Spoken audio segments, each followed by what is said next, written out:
Halo semuanya, selamat datang di segmen analisa. Bagian yang tidak bisa kita pungkiri saat ini adalah tim dari Peggy Setiawan ini masih agak deg-degan. Interpretasi yang aku dapatkan ini ada dua hal terkait dengan hasil vonis dari Hakim Tunggal Eman Sulaiman Senin lalu. Dari versinya kuasa hukum Peggy Setiawan, mereka mengklaim sudah mendapatkan SP3 atau surat penghentian penyidikan yang artinya bahwa untuk kasus ini Peggy sudah tidak akan lagi mungkin menjadi tersangka karena sudah dihentikan penyidikannya. Peggy bisa menjadi tersangka tapi mungkin untuk kasus pidana lainnya kalau dia terbukti melakukan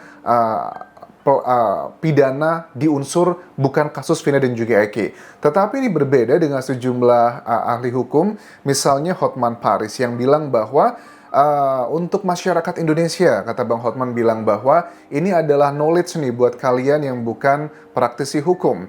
Memang benar Peggy itu bebas, tapi dia belum bebas di pokok perkara. Dia bebas hanya di bagian prosedural saja alias hal teknis. Kemungkinan pertama bahwa penyidik akan kembali periksa Peggy mulai dari nol lagi dan itu bisa dilakukan dalam hitungan hari atau minggu saja. Maksudnya misalnya begini, Peggy dipanggil sebagai saksi, kemudian pada saat setelah selesai diperiksa sebagai saksi, kemudian sudah ada dua alat bukti yang ditetapkan dan dia langsung bisa menjadi tersangka statusnya. Atau kemungkinan yang kedua, kata Hotman Paris adalah pimpinan Polri bilang bahwa ya sudah nggak usah dilanjutkan lagi.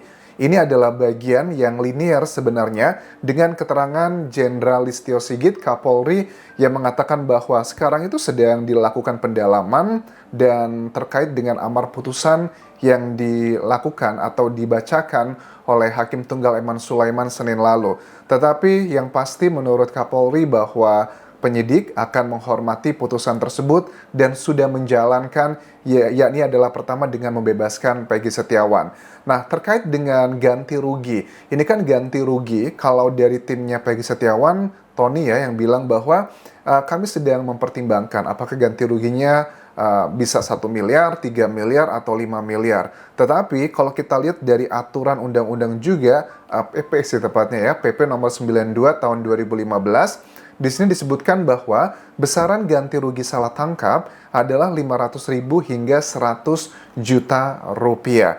Ini kalau aku lihat sekarang ini karena sudah penuh dengan drama dan juga intrik ya, kayaknya bakal ada win-win solution gitu nggak sih? Ada yang berpikir bahwa yaudah deh gini, misalnya nih ya, salah satu potensi yang terjadi kan kalau sudah politis kan agak serba negotiable. Ya udah gini, kamu misalnya gitu ya, antara kedua tim gitu ya, timnya Peggy dan juga Polda Jabar. Saya nggak akan tuntut uang material, tapi hentikan penyidikan, jangan dicari-cari lagi untuk Peggy Setiawan. Atau bahkan nanti mungkin dari tim Polda Jawa Barat akan mengatakan ke timnya Peggy, kalau kamu berani nuntut saya sampai miliaran seperti itu, jangan salahkan kami kalau nanti kami masih bisa tersangkakan Peggy lagi dan kami ikutin prosedural yang menurut hakim itu sudah benar. Dan dari hasil amar putusan di sidang lalu kan juga memang dikatakan untuk menetapkan Peggy sebagai tersangka lagi itu harus ditemukan alat bukti yang kuat banget yang selama proses yang lalu itu tidak pernah diajukan. Itu adalah bagian yang harus mutlak dibutuhkan. Itu adalah status hukumnya. Jadi secara hukum Peggy Setiawan ini masih gonjang-ganjing. Makanya kuasa hukum masih memikirkan apakah akan menuntut ganti rugi yang miliaran tadi atau tidak, karena ada bargaining position yang sedang dipikirkan. Kayak perang lah, ada strateginya. Sekarang kita bahas adalah terkait dengan Aep, saksi yang memang dengan tegas mengatakan bahwa dia melihat sosok yang wajahnya itu adalah Peggy Setiawan di malam kejadian tersebut. Hari ini ada sejumlah liputan dari media massa yang mendatangi rumah bibinya Aep ya. Ini adalah kakaknya dari orang tuanya Aep yang berada di kawasan Bekasi, Jawa Barat. Di sini didatangi rumahnya bahwa bibinya bilang, kami tidak tahu di mana keberadaan Aep gitu. Katanya Aep itu sering berpindah-pindah dan merantau. Kami nggak tahu dia di mana sekarang. Bagi aku pribadi kayaknya aku nggak percaya sih. Karena sepindah-pindahnya Aep, dia bukanlah tipikal yang high profile, yang misalnya seorang pengusaha yang harus hari ini mungkin di Indonesia, besok di Thailand, besok mungkin di Amerika. bukan se-high profile itu. Di kasus 2016 waktu tersebut aja, dia kan bekerja profesinya sebagai seorang pencuci mobil dan juga motor yang dia bekerja di sana bertahun-tahun. Artinya tahulah keluarganya di mana keberadaan dia, kecuali dia mobile-nya tinggi banget. Ya wajar sih, namanya keluarga pasti akan umumnya adalah ngebela saudaranya atau anggota keluarganya. Ya sekali lagi aku mau menyampaikan buat Aep ya, kalau memang Aep ngerasa bahwa apa yang disampaikan itu kebenaran, terus juga dia tidak bohong, jangan takut dong Aep. Kenapa harus takut?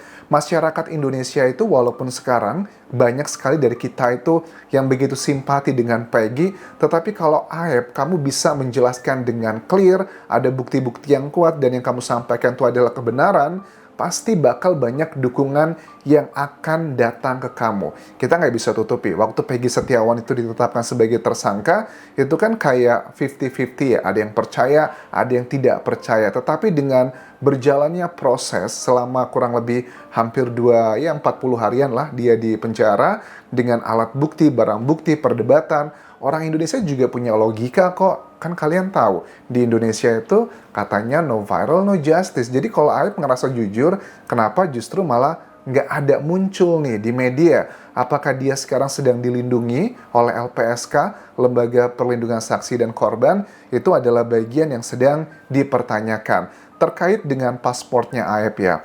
Ini kan pasport yang diedarkan, beredar di media massa.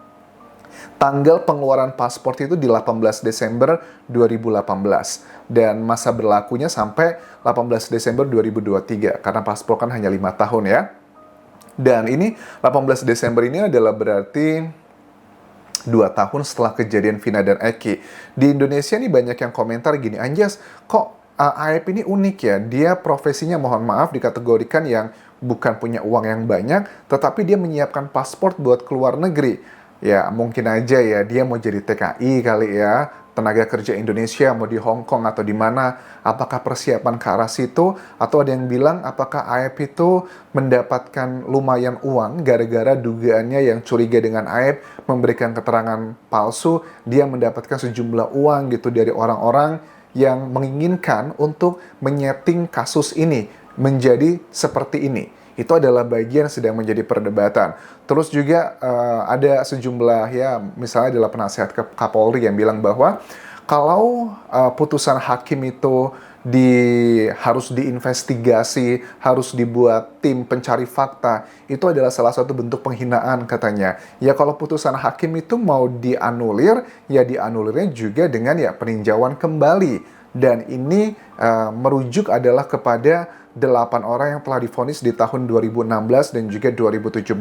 Kalau hanya sekedar dicari tim fakta, itu adalah satu bentuk penghinaan kepada hukum Indonesia.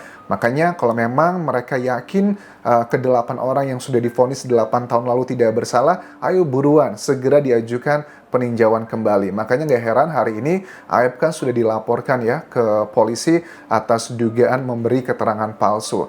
Dengan laporan ini nanti bisa dijadikan novum baru atau alat bukti pada saat nanti ini akan diserahkan ke pengadilan untuk peninjauan kembali. Karena kan yang memberatkan para terpidana saat 8 tahun lalu adalah salah satunya adalah keterangan Aep ya, yang dia mengatakan dengan jelas jenis motornya, nomor polisinya, wajahnya, A, B, C, dan D. Ini aku juga semakin bertanya-tanya kenapa Dede pun dari awal tidak pernah muncul. Yang berani muncul ke media massa, wawancara di TV, itu hanyalah Aep. Bagaimana dengan Dede? Karena Dede kan kondisinya, posisinya di malam kejadian itu bersama Aep ya, bareng-bareng di situ. Apakah Dede sebenarnya dari awal juga ngerasa bahwa ini nggak sesuai dengan hati nuraninya karena ada banyak sekali kebohongan di sini. Dan ini yang menjadi salah satu indikasi kuat kalau seandainya nanti muncul di media bahwa Dede mengatakan yang dikatakan Aep itu semuanya benar. Ini misalnya saya ada buktinya, waktu itu saya merekam dengan HP saya. Ini akan menjadi sebuah plot twist yang baru karena dari keterangan Peggy Setiawan pun pada saat diwawancara hari ini, dia mengatakan bahwa yang saya kenal itu ya dari para terpidana cuma Sudirman doang. Dia adalah teman saya saat SD aja. Dan yang lain tuh saya nggak kenal. Apalagi saksi yang bernama Aep, bagaimana mungkin kok dia bisa mengatakan melihat saya di malam itu. padahal saya sedang berada di Bandung. Begitu. Peggy pun menceritakan pada saat dia awal di tahanan, awalnya itu banyak yang memperlakukan saya itu kayak sinis gitu ya. Karena saya kasusnya seperti itu. Tetapi beberapa hari kemudian ada banyak orang-orang yang berada di lapas tersebut memperlakukan dia dengan baik karena banyak juga yang sudah mulai percaya sama dia tidak terlibat dalam peristiwa tersebut. Dan kalau aku lihat dari keterangan kuasa hukum Peggy Setiawan ini bahwa mereka yakin bahwa kalau mereka menggugat angkanya itu miliaran, itu kemungkinan besar mereka akan menang. Tapi apakah itu bisa atau tidak? Karena dalam amar putusan kemarin tidak ada amarnya yang mengatakan bahwa Polda Jawa Barat harus membayar sejumlah rupiah. Dan ini lebih ke masalah kayak, ya I don't know, apakah Kapolri akan punya kebijakan tertentu. Tapi suka tidak suka sih teman-teman, kalau menurut aku ya untuk Polda Jawa Barat, kalau memang sudah melihat semuanya secara utuh bahwa Peggy Setiawan itu tidaklah bersalah dalam peristiwa ini, ya dengan legowo lah harusnya dihentikan dan dicarilah apa sebenarnya terjadi dalam peristiwa kasus Vina dan juga Eki. Tapi kalau tim Dirkrimum Polda Jawa Baratnya yakin dan ada alat bukti yang sangat tidak terbantahkan, misalnya adalah jejak digital di alat telekomunikasi mereka yang ditangkap tahun 2016 tersebut, menyebutkan nama Peggy Setiawan juga, ada foto, ada arah-arah ke sana, ya aku yakin juga tim Polda Jawa Barat pasti akan mencari alat bukti baru atau alat bukti yang lama, kemudian diprosesnya sesuai dengan undang-undang, dipanggil sebagai saksi terlebih dulu, kemudian diperiksa, kemudian diberikan 2 alat bukti yang kuat, lantas ditetapkan Peggy Setiawan sebagai tersangka. Kalau secara pribadi aku melihat ini adalah bagian yang serba kayak hitung-hitungan politis gitu nggak sih? Kita lihat nih mana yang lebih menguntungkan atau mana yang lebih merugikan. Tapi aku yakin sih yang namanya kebenaran itu seperti angin. Dia akan keluar dari lubang sekecil apapun. Ada juga keterangan dari salah satu kuasa hukum Peggy Setiawan bernama Marwan Iswadi, yang beliau ini mengatakan bahwa ada seseorang, karena beliau juga intel katanya dulu, ada seseorang yang menelpon dia yang mengatakan bahwa, "Bang, sebenarnya Bang, Peggy Peron itu memang ada, tapi di geng motor. Persatuan mereka itu memang sangat kuat sekali Bang. Masih ada orangnya itu di seputaran Cirebon."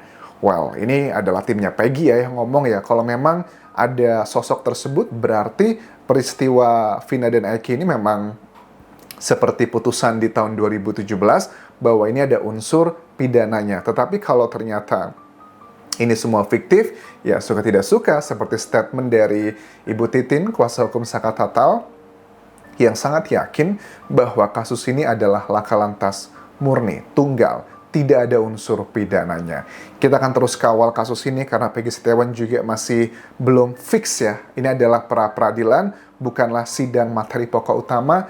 Dan sementara itu bisa aku update. Sampai jumpa lagi di video berikutnya. Bye.